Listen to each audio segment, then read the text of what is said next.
주 안에서 참 좋은 금요일의 밤입니다. 우리가 특별히 이번 한 주간 주님 안에서 신년 특세를 지냈는데요. 너무나 은혜롭게 이끌어 주셔서 우리 하나님께 너무나 감사한 마음입니다. 아울러 우리가 참으로 기도해야 하는 때입니다. 여러분에게 맡겨주신 기도 마니또가 있습니다. 이 일이 정말 귀엽고 어린아이처럼 표현이 됐지만 이렇게 해서라도 한 사람의 동역자를 위해서 기도해야 하지 않겠습니까? 우리가 살아가면서 서로의 기도 제목을 놓고 꾸준하게 기도하는 적이 얼마나 많이 되는가 이 연초에 한번 점검해 보시길 바랍니다. 그리고 지금이라도 그 기도 마니토를 위하여 또 한번 기도하는 시간을 갖게 되시길 바랍니다. 아울러 우리가 예배당 이전을 준비하고 있습니다. 벌써 많은 윤곽이 다 드러난 것 같아요. 여기서 한 5분 거리에 JDX 건물 나눔 빌딩 5층인데 그곳에 가셔서 기도해 주시길 바랍니다. 기도하면서 이곳에서 다른 것이 아니라 기도가 일어나고 또 억울한 자, 분통한 자, 마음이 아픈 자, 상처 입은 자, 주 안에서 함께 모여들어 기도하고 예배하는 그러한 공동체가 되기를 기도로 중보하시면 참 좋겠습니다. 우리 기도의 때입니다. 기도하시기를 부탁드립니다. 오늘 말씀 위로부터 오는 지혜라는 제목으로 말씀을 나눌 텐데요. 꽤 예전에 어떠한 신문 논평에서 우리나라 수능 문화에 관하여 굉장히 기괴하게 외신들이 여긴다라는 논평을 읽은 적이 있습니다. 그 논평에 따르면 우리나라 수능 문화가 우리에게는 굉장히 익숙한데 외국 사람들이 보기에는 상당히 낯설다라는 거예요. 예를 들면 이런 것입니다. 우리 수능을 보는 날, 아이들이 수능 보는 날, 공공기관, 공기업, 심지어는 대기업들도요, 그날만큼은 출근 시간을 1시간 늦춘답니다. 그로 인하여 아이들이 혹시라도 시험 보러 가는데 교통체증을 덜어주려고 하는 거죠. 뿐만 아니라 아이들이 시험을 치르는 고사장 정문에서부터 전방 200m까지는요, 교통경찰이 교통을 통제합니다. 그리고요, 그날만큼은 모든 교통 순경들뿐만 아니라 경찰서의 차량, 오토바이가 혹시라도 수능에 늦은 아이들이 있을까봐 항시 대기를 하고 있답니다. 이제 앞권은 지금부터인데요. 아이들이 영어 고사를 보는 영어 듣기 시험을 보는 그 시간에 맞춰서는 우리나라 상공에 어떠한 비행기도 뜨지 않도록 모든 민항 항공기가 동작을 일시 중단한답니다. 충격인 것은 그 시간에 전투기도 이륙을 하거나 착륙을 하지 못한다라고 하지요. 이러한 모습을 보면서 외신들이 기괴하다라는 표현까지 썼다는 거예요. 이것이 아이들을 향한 배려라고는 하지만 이게 정말 아이들의 배려일까? 아이들은 이로 인하여 너무나 큰 스트레스와 부담은 갖지 않겠는가 하는 겁니다. 그러면서 하는 이야기가 이것입니다. 시험을 보는 아이들에게 최적의 환경을 만들려고 노력하기보다 더 중요한 것이 아이들이 비록 조금은 불편한 환경일지라도 갖추어지지 않았을지라도 때로는 장애물이 있을지라도 그것을 스스로 타고 넘어내는 지혜를 길러줘야 되지 않겠는가.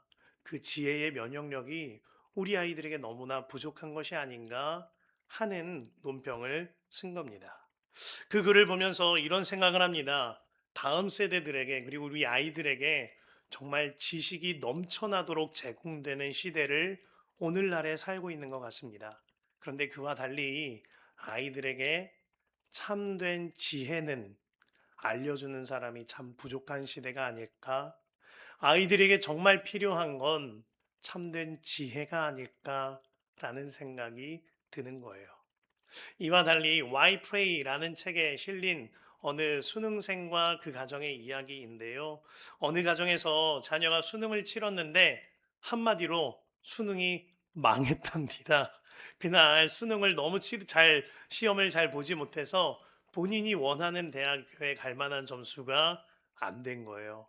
마침내 대학의 발표가 났고 예상대로 떨어졌답니다. 그로 인하여 이 아이가 이제 재수를 해야 하는 형편인데 학교 결과가 발표가 난 그 주간에 주일날 그 아이와 그 성도님 가정이 그 교우들에게 감사떡을 돌리더랍니다. 그 목사님도 성도들도 적잖이 당황을 했어요. 아니, 학교 합격해서 받는 감사떡은 받아봤는데 떨어졌다고 감사떡을 돌리는 경우는 또 뭐야 싶은 거예요. 근데 그 아이가 그러더랍니다. 기도해 주셔서 감사합니다. 제가 이 수능을 준비하면서 하나님을 더 알아갈 수 있어서 감사합니다. 하나님만 의지하는 법을 더 배울 수 있었어서 너무너무 감사합니다. 그렇게 저를 위해 기도해 주셔서 온 교우 여러분께 감사합니다. 라는 감사떡이었어요. 저는요, 그 아이와 그 가정이 비록 수능은 한 번 더 치루어야 하지만 그럼에도 불구하고 세상 무엇으로도 살 수 없는 값진 지혜를 배웠다라는 마음을 주십니다. 그들은 정말 하나님을 알아가는 세상에서 가장 값진 지혜, 위로부터 오는 지혜를 배우게 된 거죠. 자, 이러한 일들이 우리 아이들만의 문제가 아닙니다. 그리고 학습과 지식의 문제만이 아닙니다. 예수님을 믿는 우리 모든 성도들의 문제인 거예요. 오늘날에는 그 어느 때보다도 성경적인 지식이 넘쳐나는 시대를 살고 있습니다. 유튜브만 들어가 보아도 수많은 설교들을 들을 수가 있지요. 클릭 몇 번만 하면 그 자리에서 기다리지도 않고 신앙서적을 단번에 이북으로 습득할 수 있는 시대가 왔습니다. 폰 안에요. 성경 어플이 있어서 진짜 달려가면서도 읽을 수 있게 하라 하신 그 말씀대로 언제든지 하나님의 말씀을 읽을 수 있는 시대가 되어졌습니다. 이러한 시대를 두고 이른바 말씀의 홍수라라고 말하기도 하죠. 그런데 문제는 이러한 지식은 차고 넘치는데 여전하게 삶은 달라지지 않고 믿음은 자라지 않는 경우가 너무나 많다는 겁니다.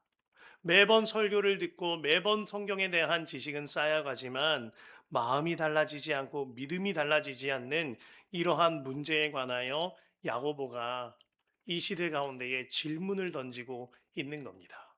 13절 말씀이에요. 여러분 가운데서 지혜 있고 이해력 있는 사람이 누구입니까? 지식이 중요한 것이 아니라 많이 아는 것이 중요한 것이 아니라 하나님께로부터 받은 지혜가 중요하다라는 거예요. 여러분께 여쭤보겠습니다. 야고보의 질문 그대로 여러분 가운데서 지혜 있고 이해력이 있는 사람이 누구입니까? 한번 나에게 질문해 보아야 하는 것입니다. 이 부분에 관하여 유진 피터슨의 메시지는요, 이같이 번역합니다. 지혜롭다는 평가를 듣고 싶습니까? 지혜롭다는 평판을 쌓고 싶습니까? 여기 여러분이 할 일이 있습니다. 제대로 사십시오. 지혜롭게 사십시오. 겸손하게 사십시오. 중요한 것은 여러분의 말하는 방식이 아니라 여러분의 사는 방식입니다. 제가 굉장히 중요하게 생각하는 문장 중에 하나가 있습니다. 말씀을 묵상하는 15분보다 그 이후에 23시간 45분이 훨씬 중요하다. 오늘 말씀 본문도 유진 피터슨의 번역도 또한 제가 소개해드렸던 그 문장도 말하는 바가 동일합니다. 말씀을 읽고 묵상하고 외우고 배우고 그것보다 그 말씀대로 살아내는 그 삶이 훨씬 더 중요하다라는 거예요. 만일 말씀을 그저 읽고 묵상하고 암송하는 데서 배우는 데서 그친다면 그것은 그저 내 만족을 위한 또 다른 지식에 불과할 겁니다. 중요한 건 그 말씀대로 살아내고 있는가. 이것이 정말 위로부터 다운로드 받은 지혜의 삶이라는 것이죠. 그 가운데 오늘 야고보는 아주 특별한 표현 한 가지를 하거든요. 위로부터 오는 지혜가 있다는 겁니다. 그 말씀이 17절과 18절이죠. 그러나 위에서 오는 지혜는 우선 순결하고 다음으로 평화스럽고 친절하고 온순하고 자비와 선한 열매가 풍성하고 편견과 위선이 없습니다. 정의의 열매는 평화를 이루는 사람들이 평화를 위하여 그 씨를 뿌려서 거두어들이는 열매입니다. 위에서부터 오는 지혜의 특징에 관하여서 위에서부터 오는 지혜가 맺는 열매에 관하여서 쭉 설명한 거거든요. 먼저는 순수하고 순결하대요. 단어부터 벌써 우리 마음을 하얗게 만드는 것 같아. 그죠? 정결한 삶으로 인도합니다. 마침내는 그 위에서부터 오는 지혜를 통하여 공동체의 평화를 지킨다라고 하였습니다. 이 일을 위하여 친절하고 온순하며 자비와 선한 열매가 맺힌다라는 거예요. 사람을 볼 때에 편견이라는 색안경을 쓰시고 보지 아니하고 공동체의 한몸 되기를 지키며 겉과 속이 다르지 아니한 위선이 없는 삶을 살게 되어진다라고 말합니다. 이것이 위로부터 받은 지혜를 누리는 자의 삶의 열매인 거예요. 이처럼 위로부터 오는 지혜를 받은 사람은 그 열매가 다른 겁니다. 반면 땅에서 오는 지혜도 있습니다. 오늘 야고보가 너무나도 명확하게 말하는 것이 이것입니다. 땅에서부터 오는 지혜와 위에서부터 오는 지혜가 전혀 다르다라는 거예요. 본문은 말하기를 땅에서부터 오는 지혜는 경쟁심과 시기심과 악행과 깨어뜨림이라고 말합니다. 참 이상하죠. 지혜는 지혜인데 그런 지혜가 있다라는 거예요. 우리가 요즘에 서점에 가보면은요, 베스트셀러란을 보면 참 마음이 아픈데 대부분이 이런 것입니다. 자기 개발, 투자에 성공하라. 이렇게 하면 성공할 수 있다. 대부분이 이런 책들이에요. 땅의 지혜는 물질을 더 많이 모으는 법을 가르칩니다. 뿐만 아니라 땅의 지혜는 경쟁하고 다투어서 성공하는 것을 가르치죠. 땅의 지혜는 사람들과의 관계 속에서도 어떻게 말해야 내가 우위에 선점할 수 있는지 이러한 것에 대하여 가르치는 것이 땅의 지혜입니다. 하지만 하나님으로부터 오는 지혜, 말씀으로부터 오는 지혜, 위로부터 오는 지혜는 다르죠. 말씀은 가장 선한 지혜는 첫 번째로 착한 행실이 위로부터 오는 지혜다라고 말해요. 13절 중반절입니다. 그러한 사람은 착한 행동을 하며 그의 행실을 나타내 보이십시오. 착한 행실. 착한 행실이 뭘까요? 성경에 착한 사람이라고 평가된 한 사람이 있어요. 바나바입니다. 저는 바나바를 이렇게 묵상할 때마다 때로는 마음이 뭉클하기도 하고 눈물이 맺히기도 하거든요. 그의 삶이 너무나도 흠모되기 때문이에요. 사도행전 11장 24절에 보면 이같이 말하죠. 바나바는 착한 사람이요. 어이구야, 얼마나 착하길래. 착한 사람이요. 성령과 믿음이 충만한 사람이었다. 그래서 많은 사람이 주님께로부터 나왔다. 성령과 믿음이 충만한 사람. 위로부터 지혜를 다운로드 받은 사람. 우리와 항상 함께 하셔서 말씀하여 주시고 말씀을 생각나게 하시는 보혜사 성령으로 충만한 사람이 바나바였다라는 거예요. 사실은 바나바라는 이름은 본명이 아닙니다. 그 사람의 본명은 요셉이거든요. 그런데 초대교회 사도들과 성도들이 그 요셉이라는 사람을 통하여 너무 마음의 위로를 받고 마음에 눈물이 나서 그에게 바나바라는 별명을 붙여준 거예요. 바나바란 뜻이 위로하다, 위로하는 사람이라는 뜻이거든요. 그는 매우 부유한 사람이었다고 전해집니다. 그런데 그가요, 초대교회의 성도들에게, 그리고 또 열악한 이들에게, 그리고 소외된 이들에게 자신의 모든 것을 다 바쳐서 그들을 섬기기 시작합니다. 뿐만 아니라 초대교회가 파송하는 수많은 선교사들에게 그들이 모든 것을 감당하는 사역을 바나바가 감당하지요. 바나바를 통하여 수많은 이들이 살았고 바나바를 통하여 교회가 일어나는 역사가 있었습니다. 그가 노년에 이르러서는요, 자신에게 남은 것이 아무것도 없어서 농사를 지으면서 자급자족하였다. 그러다 하나님의 품에 안겼다라는 이야기가 전해져 옵니다. 이러한 그의 삶이 초대교회 사도들에게, 성도들에게 너무 큰 위로가 된 거예요. 그래서 성도들이 바나바만 보면 눈물이 날 정도로 고마운 거예요. 사도들이 바나바만 생각하면 그 사람은 참 위로였어. 그 사람 덕분에 내가 사역했지.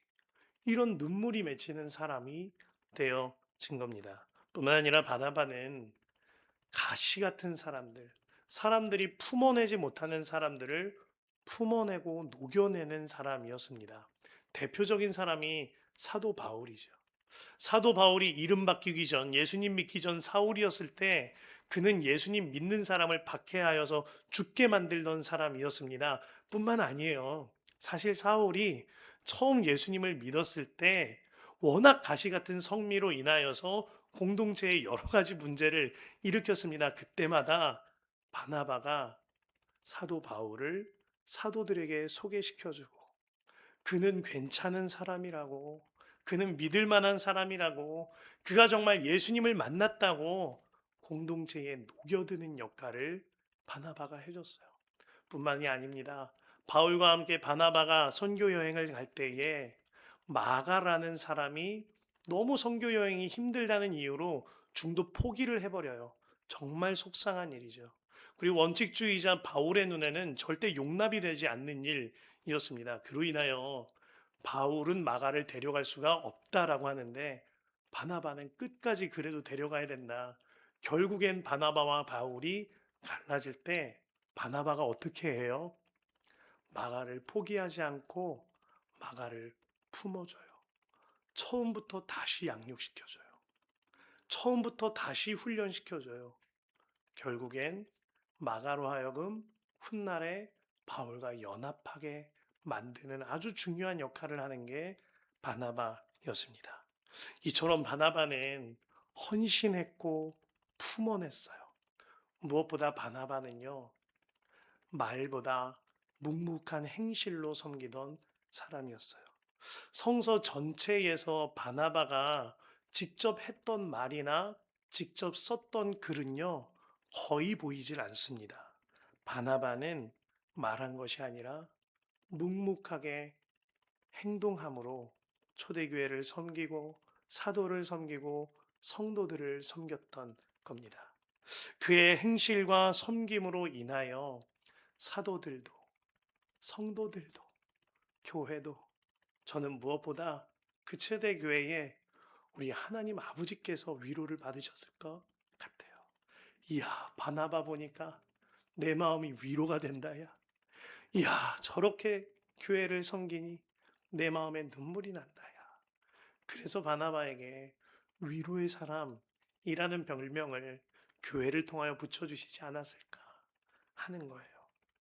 우리가요, 무엇을 하든지 섬김과 품어냄, 말이 아닌 행실로 섬김이 우리에게 착한 행실이라 말을 하는 거죠.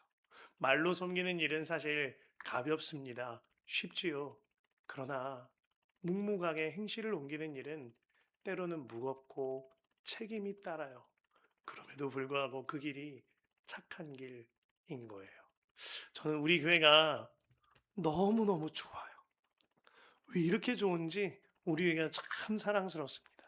그 가운데 우리 교회에 아주 귀한 전통 하나가 있거든요. 물론 제가 부임한 이후 한 2년 정도 되는 전통이기는 합니다만 우리 교회가 새벽기도 모든 헌금 그리고 금요성령 집회 모든 헌금 그리고 우리 교회 교회력에 따른 4대 절기의 모든 예물은 성경 말씀 그대로 이웃들을 향하여 흘려보내자 연약한 자들을 위하여 흘려보내자라고 결의하고 그렇게 살고 있다라는 거예요. 이게 저한테 얼마나 큰 고마움이고 은혜인지. 그래서요, 성탄절마다 들어오는 주께서 주신 헌금은 모두 다 북한 선교를 위해 쓰자라고 마음을 모으게 하셨어요. 그래서 작년과 재작년에 하늘꿈 학교라는 탈북민 학생들을 위한 대안학교에 매해 100만 원씩 흘려보내게 하셨습니다. 또한 노원 새소망교회라고 하는 새터민이라고 하죠. 탈북민들이 모여 있는 그 교회에 매해 100만 원씩 흘려보내게 해 주셨어요. 너무너무 감사한 거예요. 요렇게 작은 교회가 그렇게 큰 일을 하니까 마음이 너무 좋은 거예요. 그리고 작년에 연말에는 하나님이 허락해 주셔서 하늘꿈학교 후원의 밤 행사에 초대를 해 주셨어요. 거기 다녀왔거든요. 갔는데 탈북한 학생들이 앞에서 쫙 서서 오케스트라를 연주하는 거예요. 와, 그 연주가 얼마나 값지고 아름답고 귀하던지. 솔직히 말해서 때로는 음정이 틀릴 때가 있어요. 심벌 치던 친구가 앞에 누구랑 눈 마주치면서 씩 웃으면서 이렇게 치더라고요. 그런데 그 모습이 너무너무 좋은 거예요. 사회자가 멘트를 하는 걸 제가 메모해 두었습니다. 사회자가 이런 멘트를 했습니다. 우리 아이들은 북한 땅에서 평생 동안 딱 두 가지 하모니카와 기타만 쳐볼 수 있었습니다. 우리 아이들은 악보를 그리는 법조차 한 번도 배워본 적이 없었습니다. 그런 아이들이 이 땅에 와서 하나님의 사랑을 받으며 하나님의 은혜로 악보를 보고 읽고 그리고 연주할 수 있음이 얼마나 감사한지 모르겠습니다. 야, 그러고 나서 그걸 보는데요.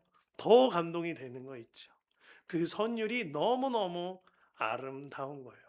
그때 하나님한테 이런 기도를 하게 하셨습니다. 하나님, 너무너무 감사합니다.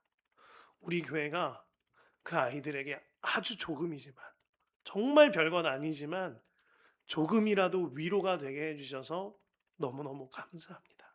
주님이 하셨군요. 주님이 하십니다. 라고 기도하면서, 피날레에 박수를 쳤던 기억이 납니다.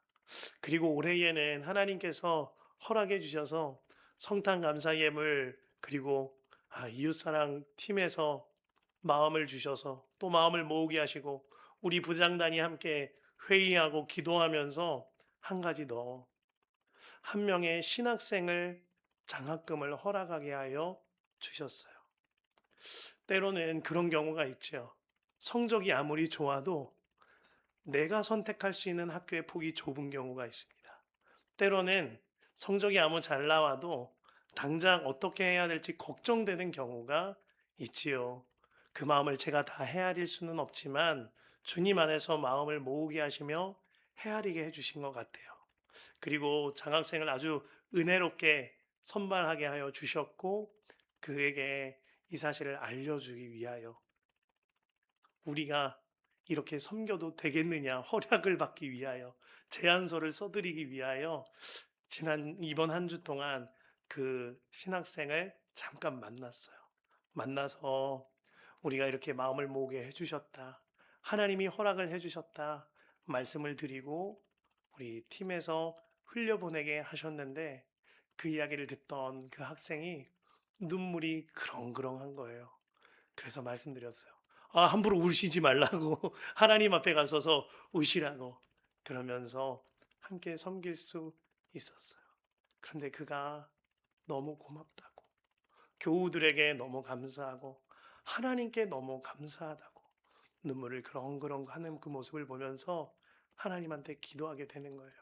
하나님 감사합니다. 우리 교회가 한 명의 신학생에게 위로가 되게 해주셔서 너무너무 감사합니다. 우리 교회가 이 땅에 와서 외로운 아이들에게 위로가 되게 해주셔서 너무너무 감사합니다. 우리 교회 앞으로도 이런 위로가 되는 교회, 그런 교회 되게 하여 주십시오. 기도가 되는 겁니다. 바나바를 가리키는 이 말씀을요, 한번 우리 교회 이름을 넣어서 불러보시겠습니까? 사도행전 11장 24절입니다. 우리 함께 한 목소리로 읽어보실까요? 주님 안의 교회는 착한 교회요. 그래서 많은 사람이 주님께로 나왔다. 아멘입니다.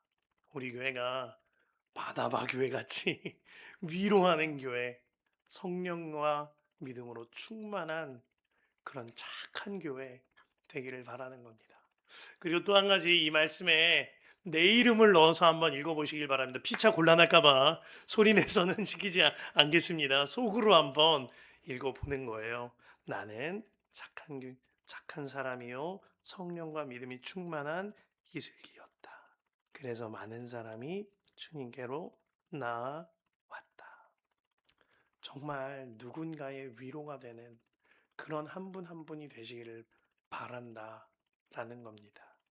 이것이 야고보가 말하는 위로부터 오는 지의 첫 번째, 착한 사람, 착한 행실이 있는 사람, 위로하는 사람인 것이죠. 또한 야고보는 온유함이 위로부터 오는 지혜 두 번째라고 말하고 있습니다. 13절 하반절에 그 일은 지혜에서 오는 온유함으로 행하는 것이어야 할 것입니다. 자, 여기서요, 이 온유함에 대한 성경적인 이해가 조금 필요합니다. 온유함이라 함은 외형적으로나 겉으로 보기에 온유해 보이는 것, 겸손해 보이는 것, 이것을 말하는 것이 아닙니다. 이것에 대하여 존 웨슬리가요, 팔복을 설교하면서 온유한 자는 복이 있나니라고 말할 때에 resignation이라는 단어를 씁니다. resignation이라는 단어가 항복하다, 굴복하다, 사임, 항복, 굴복, 사임이라는 단어를 이 뜻을 가지고 있는 단어이죠. 한마디로 하나님 앞에 두 손 다 들고 하나님 나 항복했습니다. 내 뜻과 내 생각과 내 경험과 내 계획 다 없어졌고요. 나는 굴복합니다. 하나님, 내 자아가 차지하고 있던 내 주인 자리에서 내 자아는 사직서를 냈습니다. 이제는 하나님 마음대로 하십시오. 나는 항복했습니다. 이것이 온유다라고 주석하였는데 참으로 맞는 것입니다. 2016년 3월 13일에 이세돌 구단과 알파고가 함께 바둑을 뒀던 것 다들 기억하시죠? 그때에 제4국에 이르렀을 때에 비로소 이세돌 구단이 바둑에서 승리를 거둡니다. 이것이 인류에게는 최초이자 마지막 AI와의 바둑 경쟁에서 이긴 사건이라고 하지요. 그때에 알파고가 이와 같은 대화창을 띄웁니다. resign이라고 하죠. 내가 항복했다. 내가 졌습니다. 내가 이 게임을 포기합니다. 라는 거예요. 이 상태. 하나님, 제가 항복했습니다. 저는 끝났습니다. 저는 이제 완전히 파산했습니다. 하나님의 뜻대로 하십시오. 이 상태가 온유함이라고 말하고 있는 겁니다. 주님, 나의 생각과 경험과 내 뜻과 내가 지혜라고 여겼던 것들은 다 끝이 났습니다. 이제는 위로부터 주시는 하나님의 음성대로만 살겠습니다. 이전에는 내가 안다고 생각하였고 내가 좀 더 낫다고 생각하였지만 이런 모든 것들은 다 끝났습니다. 나는 주 앞에 항복합니다. 주님의 뜻대로 나를 굴복시키소서. 나를 이끄소서. 이 상태가 온유함이라는 거예요. 자, 그러면 여러분들은 어떠하십니까? 여러분은 나의 생각과 나의 계산과 나의 경험, 곧 땅에서 오는 지혜로 살고 계십니까? 아니면 항복했습니다. 난 굴복합니다. 주님 마음대로 나를 쓰소서. 주님 나는 끝장났습니다. 주님의 뜻대로 이끄소서. 이 온유함, 하늘에서부터 오는 지혜로 살고 계십니까? 잠깐 유머러스한 이야기 하나를 하려고 하는 유머입니다. 네, 마음껏 웃어주시면 감사한 유머입니다. 네, 강조하는 데는 까닭이 있겠죠. 어느 남자가 약국문을 펄컥 들고 와서 약사에게 말합니다. 저 약사님, 딸꾹질을 멈추는 약을 빨리 좀 주십시오. 딸꾹질을 멈추는 약을 빨리 좀 주세요. 그러자 약사가 가만 지켜보다가 대뜸 그 남자의 뺨을 올려칩니다. 그러면서 말하는 거예요, 약사가. 딸꾹질에는 깜짝 놀라는 것만큼 귀한 약이 없지요. 보세요. 딸꾹질이 멈추셨지요? 그러자 그 남자가 어안이 벙벙한 채 말합니다. 아니, 딸꾹질에 걸린 거는 지금 제 와이프인데요. 무슨 상황인지 아시겠습니까? 전혀 딴 사람한테 전혀 다른 방법으로 조치를 취한 거예요. 그저 웃기는 이야기일 수 있겠습니다만 우리에게 주는 메시지가 있어요. 나의 생각대로, 내 경험대로, 내가 아는 대로 행동하는 것이 아니라 상대방이 무엇을 원하는지, 그에게 필요한 것이 무엇인지 파악하는 것이 진정한 지혜라는 거예요. 하나님의 편에 생각해 보아야 합니다. 내 생각과 나의 경험과 나의 판단이 아닌 거죠. 하나님, 이것이 맞으니까 따르십시오. 제가 이건 잘 안다니까요. 이게 아닌 거예요. 하나님, 무슨 말씀을 하시든지 말씀하십시오. 제가 따르겠습니다. 저는 순종만 합니다. 이것이 온유함. 내 모든 것이 굴복되어지고 주의 음성에 따르는 순종의 삶, 이것이 위로부터 오는 지혜의 삶인 것이죠. 조금은 민망한 이야기이지만 저희 가정에 있었던 일입니다. 어느 날 제가 저희 아내에게 케이크를 선물해야 하는 날이 있었어요. 그래서 제 마음에 서프라이즈였습니다. 서프라이즈의 마음으로 우리 아내가 가장 좋아하는 케이크 브랜드가 뭘까 고민을 한 뒤에 그 브랜드를 갔어요. 그리고 그 브랜드에서 가장 맛있는 케이크, 뭐니 뭐니 해도 치즈 케이크 아니겠습니까? 치즈 케이크를 딱 주문을 해가지고 예쁘게 포장을 해달라고 신신당부를 해서 가져왔어요. 그 집에 와서 아내에게 보여줘요. 여보, 한번 봐봐. 내가 당신을 위해 준비한 케이크야. 가장 당신이 좋아하는 브랜드 가장 맛있는 걸로 가져왔어. 이렇게 딱 멋지게 폼을 잡고 있는데 저희 아내가 이렇게 슬 열어보더니 너무너무 허망한 표정으로 저에게 말하는 거예요. 여보, 이 치즈케이크는 당신이 좋아하는 케이크. 내가 좋아하는 케이크는 티라미수 케이크. 오케이?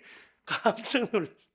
제가 제 딴에는 저에게 가장 맛있는 케이크는 치즈케이크거든요. 근데 저희 아내는 사실 치즈케이크 유제품이라 잘 못 먹는 거예요. 저희 아내가 가장 좋아하는 케이크는 따로 있었던 겁니다. 저는 저희 아내가 당연히 좋아할 거라고 생각했거든요. 아이 케이크는 자고로 치즈케이크이지.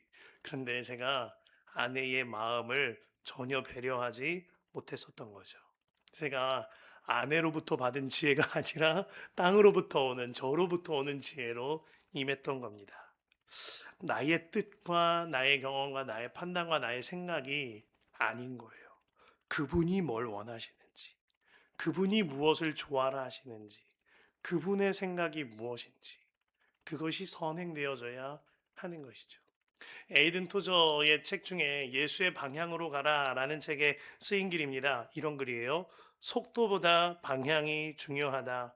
예수님은 자신과 같은 방향으로 같은 길을 걷는 사람을 찾고 계신다.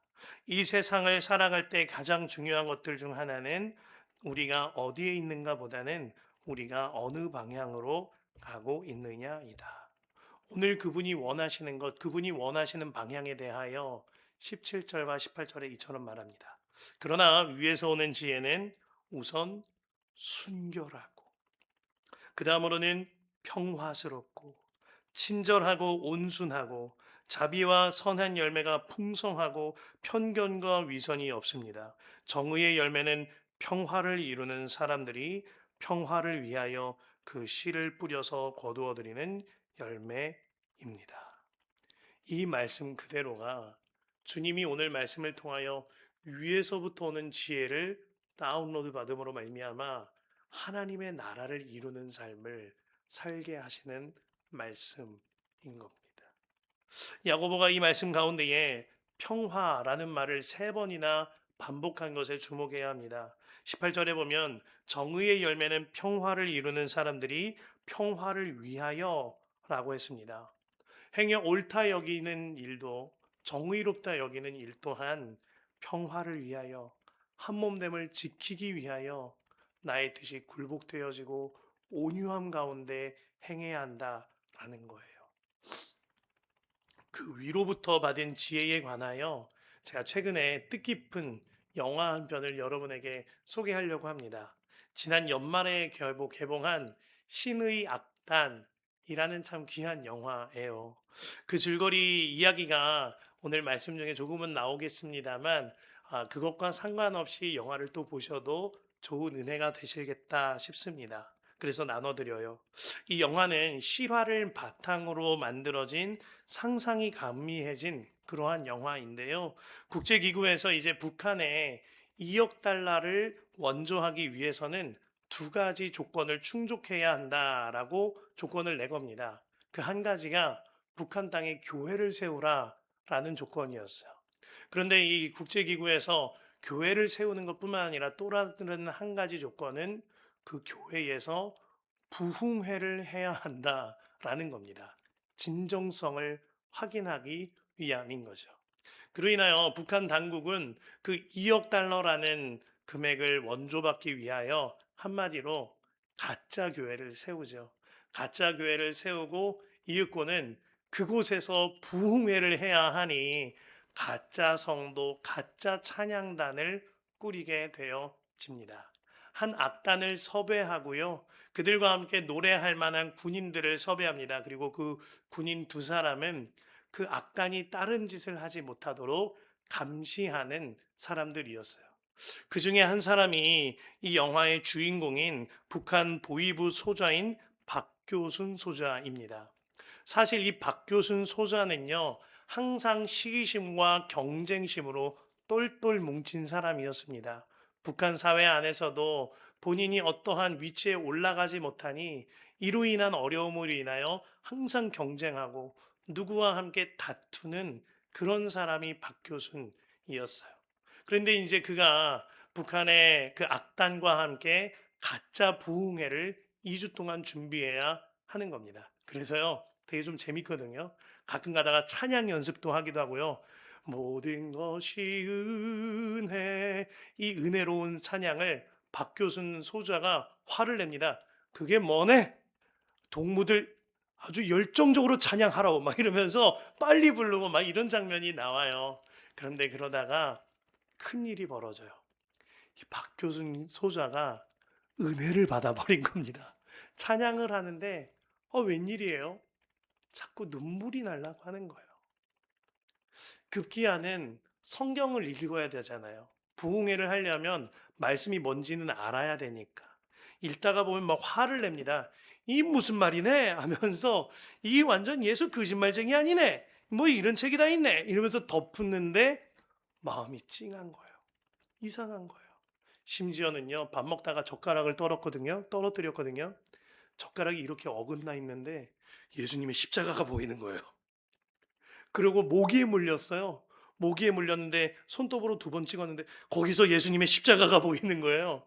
심지어는 자려고 누웠는데 창살을 통하여 빛이 들어오는데 예수님의 십자가가 보이기 시작하는 거예요. 그 안에 뭔가 이상한 일이 생긴 거죠. 뭔가 문제가 생긴 거예요. 그런데 문제가 터지는데 사실은 그들과 함께하는 그 악단이 사실은 지하교회 성도들이었던 거예요. 자신들의 신분을 숨긴 채, 믿음을 숨긴 채 기도만 하고 있었던 겁니다. 하나님, 우리 자유롭게 찬양하게 해주세요.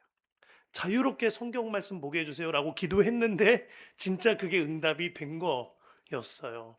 근데 이 사실을 알고 북한 보위부에서 말하기를 이 부흥회가 끝나는 즉시로 저 가짜 악단을 박교수 소자 너가 책임지고 처형시켜라 라고 지시가 하달된 겁니다. 이 이야기를 박교순 소자와 함께하는 김대휘 또한 알게 되어지죠. 그리고 박교순 소자가요, 김대휘를 불러요. 그리고 말합니다. 김대휘, 우리 솔직해집시다. 당신도 보이지 않소? 당신도 보이지 않느냐는 말이요. 십자가가 보이지 않느냐. 당신도 이 2주 동안 이상한 일이 일어나지 않았느냐라는 것을 물어보는 거예요. 그 김대휘가 광야를 지나며라는 찬양을 할 때 이상했거든요. 너무 가슴속에서 폭발하는 어떠함이 박교순한테도 느껴졌거든요. 그래서 직감적으로 알고 물어보는 거예요. 당신도 보이지 않소? 당신도 보이지 않느냔 말이요. 우리 좀 솔직해집시다. 그러자 김대위가 말하죠. 예, 맞습니다. 나도 내 마음이 이상합니다. 예수를 찬양하면 이상하게도 가슴이 뻥 뚫린 것처럼 시원하고 그 자유가 무엇인지 나한테 너무너무 원하게 되어집니다. 나도 이상합니다. 그리고 그 두 사람이 항상 시기하고 경쟁하는 관계였는데 다른 일을 하기 시작해요. 그 마지막에 그 악단을 그 가짜 부흥의 현장이 아니라 월남할 수 있도록 도와줍니다. 그리고 박효순 소자와 김대위는 그 자리에서 사형을 당하게 되어지죠. 그들이 그 지하교회 성도들을 살려주려고 스스로 사형길로 향하게 된 거예요. 영화의 말미에 박효순 소자가 고문을 당하면서 그가 이같이 독백합니다. 살아계신다고 하는 하나님, 정말 살아계신다면 그들을 조금 보호하여 주십시오. 이윽고 그가 마지막 순간이 되었을 때 살아계신다는 하나님이라는 대사가 이처럼 바뀌죠. 살아계신 하나님, 저 잘했지요. 그리고 이 영화가 끝납니다. 그는 세상 성공을 위하여 경쟁과 시기심으로 살아가던 땅의 지혜를 쫓던 사람이었어요. 그러나 그에게 하나님의 은혜가 들어감으로 위로부터 오는 지혜를 받은 사람으로 살게 된 겁니다. 내가 죽음으로 공동체를 살리는 한 사람. 내가 죽음으로, 내가 온유함으로, 내가 착함으로 예수님의 영광을 드러내는 한 사람. 그 한 사람이 되어진 것이죠. 주님 안에 사랑하는 성도 여러분, 이제 정말 땅의 지혜는 내려두고 위로부터 오는 지혜로만 살게 되시기를 축복합니다. 때로는 땅의 지혜를 내려놓는 일이 굉장히 괴롭습니다. 성 베르나르가 말하기를 그 자아는 지옥불에서도 불타지를 않더라 라고 그랬어요. 그만큼 자아가 죽는 게 힘들더라, 어렵더라. 그 죽음을 확인하고 믿어지는 일이 힘들더라 라는 거예요. 그런데 이 자아가 완전히 죽어져서 땅의 지혜를 완전히 내려놓고 위로부터 오는 지혜를 다운로드 받아 살면 위로되는 삶, 온유한 삶, 굴복한 삶, 그 삶을 살면 틀림없이 우리 모든 곳에서 하나님의 나라가 이루어질 줄로 믿습니다. 우리 함께 찬양하길 원합니다. 내가 주인 삶은 함께 찬양하십시다.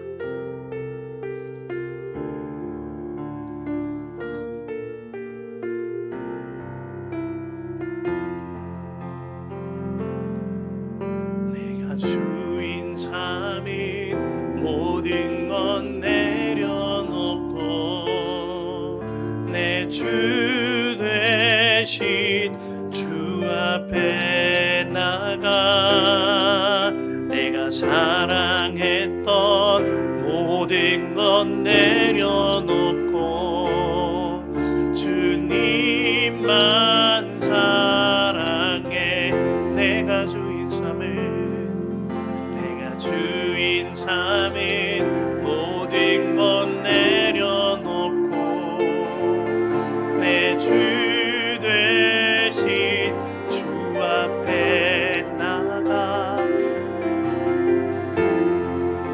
모든 건 내려놓고 주님만 사랑해. 다시 한번 고백할까요? 내가 주인 삶인 모든 건 내려놓고 주인 삶이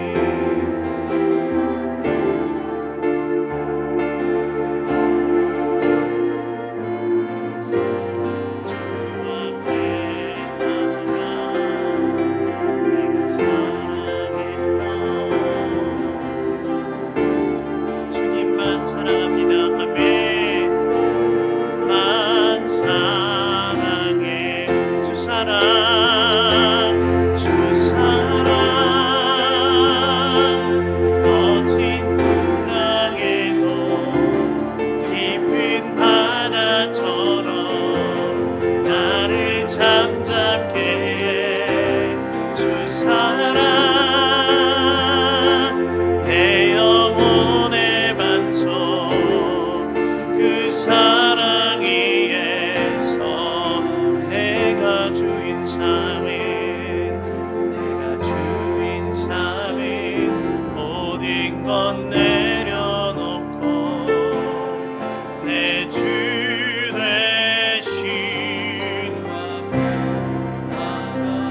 사랑했던 내려놓고 주님만 사랑 주 사랑 주 사랑 거친 풍랑에도 깊은 바다처럼 나를 잠잠게 해 주 사랑 내 영혼의 반석 그 사랑 위에 서리 주 사랑 주 사랑 거친 풍랑에도 깊은 바다처럼 나를 잠잠게 해 주 사랑 내 영혼의 반석 그 사랑 위에 서리. 이 시간 가장 먼저 기도하기를 원하는데요, 가장 먼저 회개하며 기도하십시다. 하나님, 땅의 지혜로 살았던 나의 삶을 회개하오니 용서하소서. 때로는 경쟁심으로, 시기심으로, 주님으로부터 오지 아니한 다른 것들로 내 뜻과 내 경험과 내 생각과 판단을 가진 내 자아는 이제는 죽었고 오직 예수로 살며 하늘의 지혜를 다운로드받아 살게 하여 주옵소서. 이 시간 함께 주여 한번 부르고 기도합니다. 주여, 나의 하나님, 나의 하나님, 나의 아버지 하나님, 나의 주님, 주님 역사하시고 인도하사 우리에게 회개의 문을 열어주셨으니 주를 바라보며 회개하고 기도하는 우리가 되게 하여 주옵소서. 땅의 지혜로 살았던 나의 삶을 회개합니다. 땅의 지혜로 살았던 내 마음을 회개합니다. 나의 뜻과 경험과 생각과 판단과 내가 사랑하였던 것과 내가 자랑스럽게 여겼던 것과 나의 모든 것으로 경쟁심에서 시기심에서 내가 우위에 있다고 생각하였던 나의 모든 자아는 이제 죽었고 오직 예수로 살면서 하늘의 지혜를 다운로드받아 하나님으로부터 오는 지혜로 사는 역사가 우리에게 있게 하여 주시옵소서. 내가 원하고 내가 사랑하였고 내가 붙잡았던 것은 모두 다 내려놓겠습니다. 땅의 지혜로 살았던 내 삶을 회개하오니 용서하소서. 세상의 가치관과 별반 다를 바 없이 살았던 나의 자아를 회개하오니 용서하옵소서. 이제는 정말 나의 뜻과 경험과 내 판단과 내 생각을 가진 내 자아는 죽었습니다. 오직 예수로 삽니다. 오직 하늘의 지혜를 주시는 예수로 삽니다. 오 나의 하나님, 나의 하나님, 나의 하나님, 주여 아버지 하나님, 아버지 하나님, 아버지 하나님, 경쟁심과 우월감과 시기심과 무례함과 하나님 나의 모든 악한 자아는 예수의 이름 앞에서 죽었습니다. 이제는 정말 예수로 살면서 하늘의 지혜로 위로부터 온 지혜로 사는 역사가 우리에게 있게 하여 주시옵소서. 오 나의 하나님, 나의 하나님, 주여 하나님, 하나님, 하나님, 하나님, 오 역사하소서, 인도하소서. 오 아버지 하나님 이끄소서.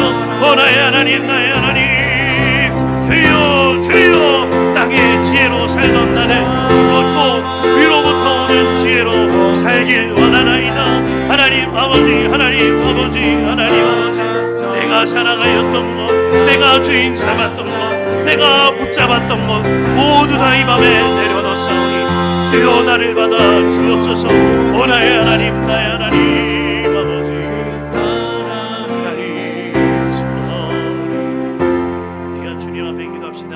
하나님, 위에서부터 온 지혜인 주님 보시기에 착한 삶을 살게 하소서. 바나바 같은 위로의 사람이 되게 하소서. 예수로 사는 평화의 사람이 내가 되게 하여 주옵소서. 주여 한번 부란절히 기도합니다. 주여, 오 나의 하나님, 나의 하나님, 나의 하나님, 나의 하나님, 위에서부터 온 지혜로 주님 보시기에 착한 삶을 살게 하소서. 바나바와 같은 위로의 사람이 되기를 원하나이다.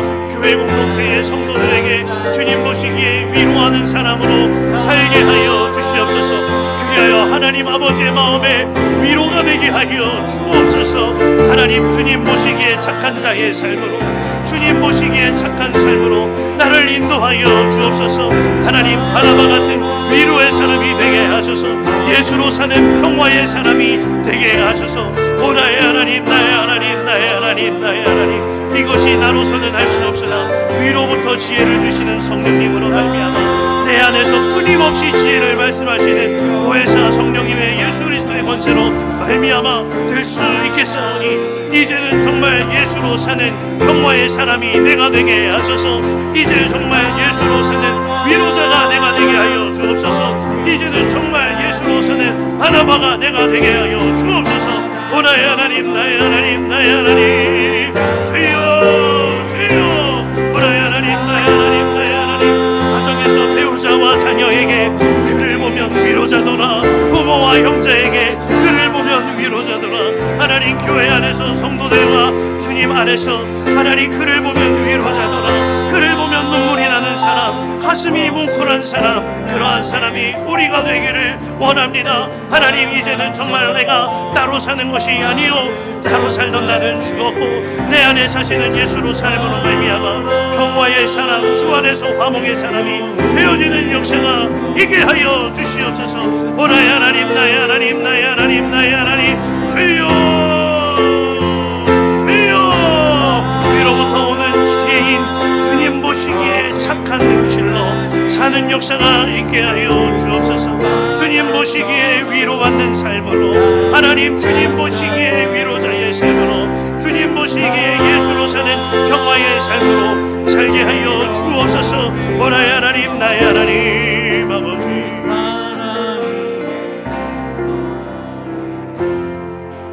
우리 이 시간 마지막으로 기도하신 후에 자유롭게 기도할 텐데요, 주님이 마음을 주실 때가 있습니다.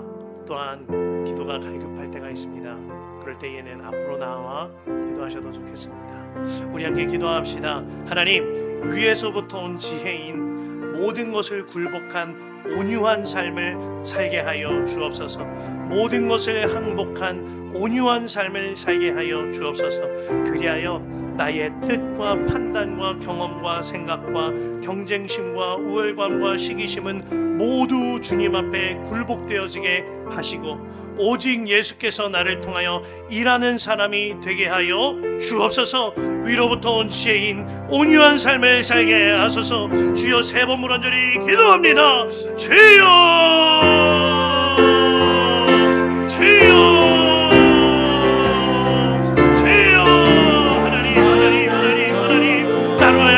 위로부터 온 지혜인 모든 것을 굴복한 삶, 모든 것을 항복한 삶, 내가 주인 삼았던 것, 내가 사랑했던 것, 내가 붙잡았던 것, 내가 자랑스럽게 여겼던 것, 내가 우월하게 생각하였던 것, 내가 시기하였던 것, 내가 경쟁하였던 것, 내 뜻과 판단과 경험과 계획과 생각하는 것 모두 다 굴복되어지게 하시고 모두 다 행복되어지게 항복되게 하여 주시옵소서.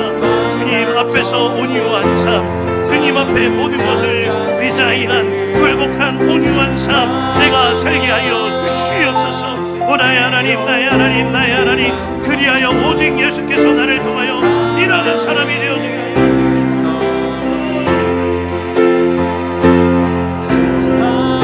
주여 주여 인도하소서. 역사하소서. 인도하소서. 오 나의 하나님, 나의 하나님,